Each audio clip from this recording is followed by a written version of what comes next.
ചെക്കൻ വരുമ്പോ നമ്മുടെ റസലിന്റെ ബർത്ത്ഡേ കൂടിയാണ്. റസലാണ്. അപ്പൊ റസലിന് നമ്മുടെ പുതുമണവാളിന് വേണ്ടിയിട്ട് നമ്മളൊരു പാട്ട് പാടാൻ പോവാണ്.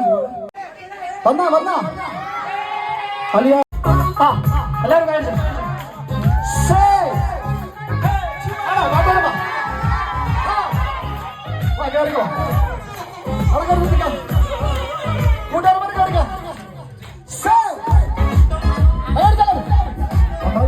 സംഭവം അറിയാൻ കയ്യോട്ട് കണ്ട ഇവിടെ കുരുവികൾക്ക് മംഗളം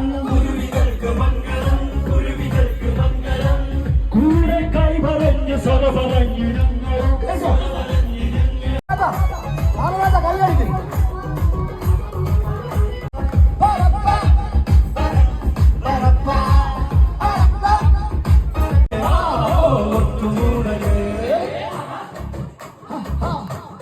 കയ്യടിച്ചാൽ നോക്കാം എന്നാലേ പോവുള്ളൂ. കയ്യടിച്ചാൽ പെട്ടെന്ന് പോകാം.